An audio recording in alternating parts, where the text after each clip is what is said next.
ივაჭ ყონია ჩვენი სტუმარი მოგესალმებით ვადნოევა მადლობა გადაცემაში სტუმრობისთვის მადლობა მოწვევისთვის ძალიან საინტერესო კომენტარები იყო და ნამდვილად ბევრი აი ფულის რაოდენობა მე მიკვირდა მაგრამ მეგონა რომ მხოლოდ მე მიკვირდა რასაც აცხადებენ პერიოდულად სუსიან ფინანსური პოლიცია და აგერ ბატონ თემურ ჭყონიასაც უკვირს თურმე და ესე იგი ეს მართლა დიდ ფულზეა საუბარი ის რაც გვითხრეს რაც არ გვითხრეს ვფიქრობ ყველაფერი ჯერ წინ არის კიდევ და რაც არ გვითხრეს რა თქმა უნდა არავის არ ეგონოს რომ ეს ესე გაგრძელდება რა თქმა უნდა მოვა დრო აუცილებლად რასაც ფარდა ეხდება და ნუ და ყველა საინტერესო და მნიშვნელოვანი რა არის იცი რომ აი როდესაც რაღაცა წინა ხელისუფლებაზე საუბრობენ ერთი ადამიანიც არ დაუჭერიათ კორუფციის ბრალდები სხვათა შორის ერთადერთი იყო აქ გიგი უგულავას თემა იყო რომელმაც ესე იგი ნუ ხელფასებად არასწორად გაცა იქ რაღაც თვარსტები 50 მილიონზე იყო თუ ასე შემდეგ ანუ დასაქმება არასწორად დასაქმებულებს ახ თქვენ წარმოდგენილი გაქვთ რა მასშტაბზე არის დღეს მერიაში საუბარი მოდი თემას რო არ გადავუხეთ ძალიან საინტერესო კომენტარები გაკეთა მე აქ აუცილებლად ხაზი მინდა გავუსვა რომ არ შეიძლება რომ ზოგადად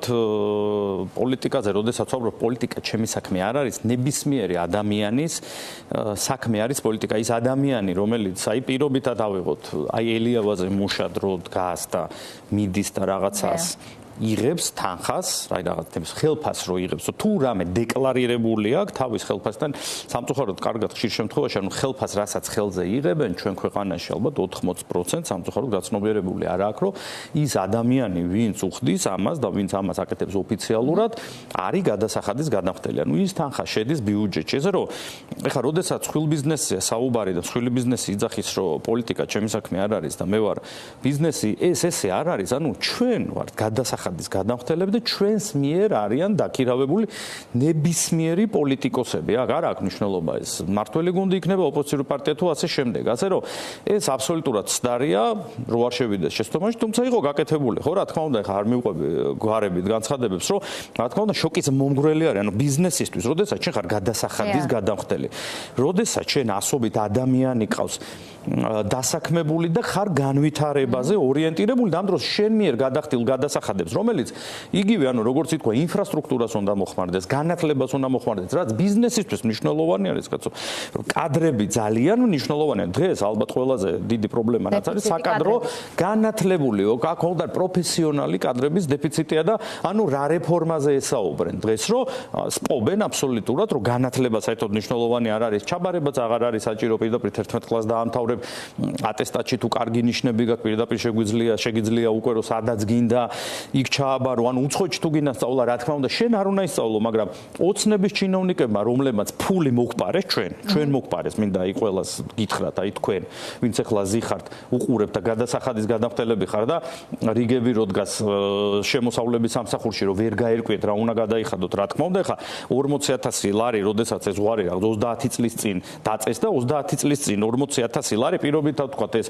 საწყობე მაშინ ღირდა 30 თეთრი. ეხლა ღირს 3 ლარი, ხა როგორ წარმოგიდგენიათ ხალხო 40,000 ლარი, მაშინ სხვა შემოსავალი მიიღო, იმიტომ რომ ძალიან კარგად მახსოვს, რომ მაშინ შესაძლებელია ეს მარჟა თქვენ $100 ერთი თვე ოჯახი ცხოვრობდა. აბა ეხლა დღეს ნახეთ, შეძლებთ, ნუ დაახლოებით 270 ლარად იცო რა არა. ცალსახად ესეც დამატებით ღირებულების გადასახადი, ამაზე არაერთხელ ქონია საუბარი და მათ შორის ჩვენ საარჩევნო კამპანიის დასაწყისში. ამიტომ გამიჯვნა, მე ვფიქრობ, რომ ეს პირდაპირ მნიშვნელობით დანაშაულია და მით უმეტეს ხა როდესაც საუბარი მიდის იმასთან დაკავშირებით, რომ თურმე არ წოდნიათ რომ კორუფცია ხდება და რა ნახეთ რომ ერთ-ერთი 2023 წლიდანო კოლეგა ესეთი ან ვინც გამოვიდა ხო თქვა ბიზნეს მიმართულებით რომ გაერკვე რაში უნდა გაერკვე ხა ბიზნესმენ ჯერ ვინ გაარკვეს როდესაც თავისივე გუნდის წევრებს იჭერენ ხა თქვენ წარმოდგენილი გაქვთ რა მძიმე ვითარება და ანუ ვერტიკალურად აქ იწყება ზევიდან მოვდივართ თქვით ხა როდესაც პრემიერ-მინისტრი ორჯერ პრემიერ-მინისტრი შსს მინისტრი თავდაცვის მინისტრი პარტიის გენერალური მდივანი სულ რამოდენიმე თვის წინ არის ფინანსურ მაქინაციებში, კაი, რა ვიცი, რაც გინდა ის დავარკვოთ, გათეთრება, კაი, თქვათ, ფულის გათეთრება, პირობითად თქვათ. საიდან აქვს იმ ადამიანს უკანონო შემოსავლების ლეგალიზება აღიარაო. ანუ უკანონო შემოსავალი საიდან მოდის, ხო, მაშინ ახლა რა თქმა უნდა ამას ჩაყვებიან და საიდან შეიძლება კონდეს პრემიერ-მინისტრს ყოფილს $1,000,000 ლარი, რომელიც შეიძლება გადაიხადოს აგრეთვე ინფრასტრუქტურის ერთ-ერთი სიპის ხელმძღვანელია, რომელიც 300,000 ლარს იხდის, ანუ აქვე კიდევ ერთხელ მოდი მიუბრუნდეთ იმ საინტერესო თემას, რომ მიჯნავენ ბიზნეს და პოლიტიკას. კორუფცია არ არსებობს, ანუ ბიზნესის გარეშე, იმიტომ რომ აქ ტენდერი, ძირითადად ხდება ტენდერის გზით, ხო, ხა ჩვენ რასაც უსმენთ, სატენდერო პირობებში რაღაც გარიგება ხდება, რაღაცა ხდება, რომელიც კომპანიას, კერძო კომპანიას ერიცხება თანხა. რა თქმა უნდა, ხა ეს კერძო კომპანიის წარმომადგენელი, ნახეთ, ბიზნეს სახელმწიფოში ქმნის სულ რაღაც ალბათ რამოდენიმე ადამიანი და მათ ჩამოთვლას არ დავიწყებ, ხო, რაღაცა მიკერძოებულად არ მოხდეს, მაგრამ არიან, რა თქმა უნდა, ეს ძირითადად ამ ტენდერში ვინც იღებენ მონაწილეობას და აუცილებლად ეს სია შემდეგ დაიდება, რომელიც ალბათ არის ძალიან ცუდი და იქნება მათვისვე და მათ შთამომავლებისთვის. ეს სამართლი, რომლებიც თავიანთი შვილების მომავალს არავდნენ ფულს და ვიღაც გაზულუქებულ ჩინოვნიკებს უხდიდნენ, რაც რა თქმა უნდა არასდროს არ შერჩება და ჩემი პირადი მოსასწრება არის აქვე, რომ იმდენად რთული ვითარება ძალიან კარგად ხედავს ბატონ ივანიშვილი რა მდგომარეობაც არის ზოგადად გეოპოლიტიკურად სოფლიოშიც და ძალიან კარგად ხედავს, რომ უკრაინა აუცილებლად გაიმარჯვებს და ჩვენ თავისთავად მიბმული ვართ ამ ყველაფერს და რა თქმა უნდა ველს ასუფთავებს და არ ჭირდება ისეთი ადამიანები, რომლებიც ზედმეტს ილაპარაკებენ და რომლებიც რა თქმა უნდა შავი ლაქა იყო მისი მმართველობის დროს და მათ თქმა უნდა მისივე ხელით უნდა რომ ეს ადამიანები მოახერხოს და ვფიქრობ ეხა მაგ მიმართულები ძალიან სწორად იქცევა და ჩემის აზრით პირადად მე ჩემი მოსაზრება რომ ძალიან ბევრი საინტერესო სიურპრიზი გველოდება კიდე წინ და ძალიან ბევრი კი რა თქმა უნდა იმიტომ რომ მაგრამ სად მედის მისი პასუხისმგებლობა ბატონოება 13 წელი მართავს ის ქვეყანას ერთპიროვნული მმართველია კაცზე რომელზეც თქვენ ჩამოთვალეთ რამდენი თანამდებობა დაურიგა ორჯერ პრემიერ-მინისტრი შინაგან საქმეთა მინისტრი თუ თავდაცვის მინისტრი ეს კაცი მისგან იწოდებოდა რაც გინდათ ის დაუძახეთ მისი გამოზრდილია აბსოლუტურად რომ არა ივანიშვილი ის ვერც ერთი მინისტრი ვერ გახდებოდა და ვერც ორგზის პრემიერ-მინისტრი და თუ დააკვირდით კობახიძის კომენტარი იყო ამ შეხვედრის შემდგომ მან თქვა რომ 2023 წელს მიგვანიშნაო კაცო ივანიშვილმა რომ კორუფციის ფარგლების იყო მაგრამ აი 2 წელი თურმე დასჭირდა ამაზე რეაგირებას ეს ხომ აბსურდია რომ მხოლოდ შერჩევითად ეს 5 კაცი იყო თუ 10 კაცი იყო კორუფციაში ჩაფლული და დანარჩენები იყვნენ სუფთა მათ შორის კობახიძე რომელიც იყო მაშინ პარლამენტის თავმჯდომარე მის ორგანოს მონიტორინგი ევალებოდა მინიმუმ ამ ყველაფერს. მოდი 2014 წელი ცოტა უკან გადავიდეთ გავიხსენოთ რომ პირველად როდესაც ანუ საინტერესო იყო რომ ახალწლოდ მოსალოცები რო დაარიგეს. დარიგებული ქონდა ანუ თავის ბატონ ღარიბაშვილის სახელით რომ მოვიდა. იცით რა იმიტომ რამოდენიმე მიუვიდა და სანამ მიუვიდოდა ანუ ის ადამიანები რო გადააყენეს მე მივიდა მაწმოცილ ადამიანებს ვისთანაც მეგობრებს ან გაკვირვებულები იყვნენ რომ მოსალოცები მოვიდათ პრემიერი ანუ მაშინაც ანუ ყველას გვახსოვს ძალიან ხმამაღლა იყო იმ კახურ კლანზე საუბარი რომ კახურმა კლანმა ესეთი რაღაც გააკეთა ის გააკეთა და ამიტომ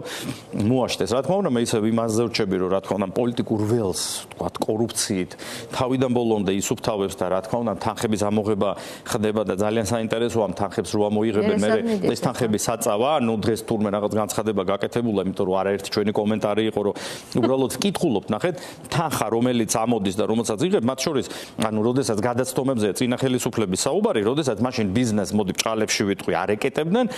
ის თანხა მიდიოდა ბიუჯეტში და რას მოხმარდა ვხედავთ. ანუ ეხა ფაქტიურად ეს ყველა პროექტები რაც მაშინ ხდებოდა წელიწადში, ხა 10 წელი ჭირდება რაღაცა გაკეთდეს. ამიტომ ეგეც ესე თქვათ ის არის. აქვე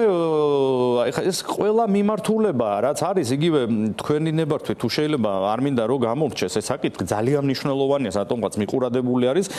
ყულევის ნავთობ ტერმინალში, როდესაც შევიდა ტანკერი, რომელიც დასანქცირებული არის. კარგით, იმ დღეს თუ არ იყო მეორე დღეს გამოვიდა ტრამპი და დაასანქცირა, ხო? ანუ როსნეფტის.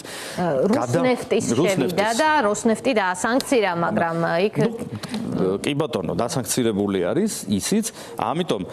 გადამამუშავებელს როცა ვეძახით მე თქვენ ეთერის საშუალებით ვთხოვე მათ შორის ჟურნალისტებს რომ გაერკვეთ ზოგადად არის გადამამუშავებელი უკვე ფუნქციონირებს თუ იქ უბრალოდ შევიდა ნავთობი რომლის გამტარი ჩვენ ვართ. ანუ ჩვენ ზოგადად ხვდებით შავი ხვრელი, მათ შორის ახალი წამოწეული თემა იგივე ამ არაბულ ინვესტიციასთან დაკავშირებით აქ არის კოლოსალურ თანხაზე და აქ არის კოლოსალურ ვალდებულებაზე ჩვენი სახელმწიფოს მხრიდან ხა როგორ ინვესტიცია საინტერესო არის რომელიც არის გრძელვადიანი რომელიც შემოდის განვითარებულ განვითარებული ევროპული ქვეყნებიდან ევროპა ჩვენთვის მიმზიდველი რატო გაგვიღო კარი გაიხსნა free trade agreement, რასაც ხელი მოეწერა 2015 წელს DCFTA ვალდებულება, რომელიც ჩვენ სრულყოფილა ბიზნესმა ყველა აბსოლუტურად შეასრულა პირნათლად. ანუ 9 მილიარდიან ბაზარზე გვაქვს გახსნილი, მაგრამ საქართველოში პირობა, რომელიც მათ შორის გაცა დღევანდელმა მართლმა გუნდმა, ქართულმა უცნებამ, რომ აგუგუნდებოდა 100 საწარმო თუ რა, არც ერთ საწარმო არ არის. ანუ სოფლის მეურნეობის მიმართულებით, ანუ უდიდესი პოტენციალი არის. რატო ამ მიმართულებით არ არიან გააქტიურებული? თუნდაც იგივე არაბები ჩამოიყვანონ, მე არა მაქვს, რა თქმა უნდა, ინვესტიციას ამ ქვეყანაში მიჩადებს, არ მაქვს საუბარო, ცუდია, ძალიან კარგია, მაგრამ ხა როდესაც აქ გვაქვს ერთჯერად ძალიან დიდი ინვესტიციაზე, რომელიც ამ ქვეყანას არ ვიცით, ზოგადად რას მოუტანს და აქ რა არის, კიდე აქ ზოგადად შეიძლება მან დასაქმებული ქართველებიც არ იყვნენ, იმიტომ რომ არაერთი სამშენებლო კომპანია, მოდი მოიკითხეთ, სადაც ქართველები არ ყავთ დასაქმებული თურქმენეთიდან, თურქეთიდან, იგივე არაერთი სახელმწიფო პროექტი ჩინეთიდან ჩამოყვანილი მუშები ყავთ დასაქმებული, ანუ ქართველებისთვის ეს არის არკეტა მით უმეტეს, როდესაც ესე დიდ პროექტზე არის და ფეშენებელურზე საუბარი. სამუშაო ადგილებს არ ქმნის ამის თქმა. არა, რა თქმა უნდა, არ ქმნის, თუ ქმნის და ვიღაცა დასაქმდება, ეს არის ძალიან მოკლევადიანი და არაგრძელვადიანი, იმიტომ რომ ეს პროექტი დასრულდება 2 წელიწად ჩამტკბირობით 5 წელიწადში და მორჩება, მაგრამ თუ აქ ნებისმიერი საწარმო გაკეთდება, არის გადამამუშავებელი იქნება, რაც იქნება, არა, აქ მნიშვნელოვანი, ანუ იგივე სასათბურე მეურნეობები გაკეთება, იმიტომ რომ ჩვენ ძირითადად დამოკიდებული ვართ, წლიდან წლამდე არის იმპორტის და ხილის და ბოსტნეულის მიმართულებით. ამიტომ ხო არის სხვა მიმართულებით შესაძლებელი, მაგრამ რა თქმა უნდა, მიმართულებით ხელშეწყობა არ არის, აქ არის უბრალოდ რაღაც easy money-ზე საუბარი, სადაც შეიძლება უფრო მეტი გარიგება იყოს და ეს კიდე უფრო მეტად ხელშეუწყობს, რომ იგივე ჩვენი ჭრდილოვანი მეზობლები შემოვიდნენ, იგივე ემირატებიდან შემოვიდნენ,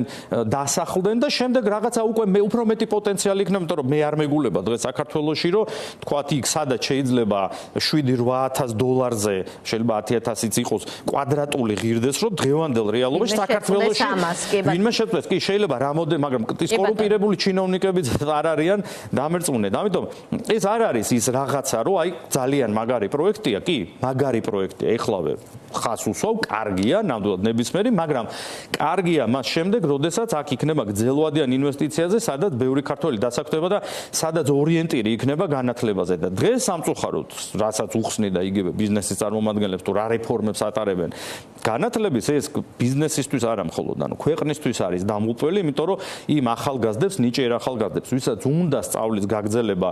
უცხოეთში, ფაქტიურად კარს უკეტავენ და ისევ თვითონ ის კორუმპირებული ჩინოვნიკები შეძლებენ, რომ ევროპაში გაუშვან, იცით რომელიმე ჩინოვნიკი, ეს რუსეთუმეები რო გამოდიან, რომ რუსეთში ყავდეთ გაშვებული, რა თქმა უნდა, არც ერთი არ არის, ყველას ევროპაში ყავს და ყველა სამწუხაროდ ისევ ევროპაში დადის საშოპინგო და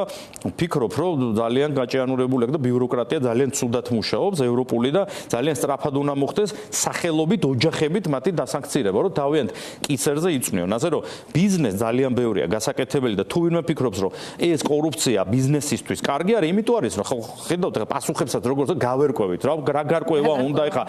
შენ მიერ გადახდილი გადასახადიდან იპარავს ვიღაცა ჩინოვნიკი ფულს და ისევ რა ქვია წუმპეში გაცხოვრებს და ძალიან კარგად ახსნა ერთ-ერთმა ბიზნესმენმა ხა არ ვახსენებს ახალს და გვარს რა თქმა უნდა ინფრასტრუქტურა რომელიც ჩვენ გვჭირდება იგივე გზები ბიზნესის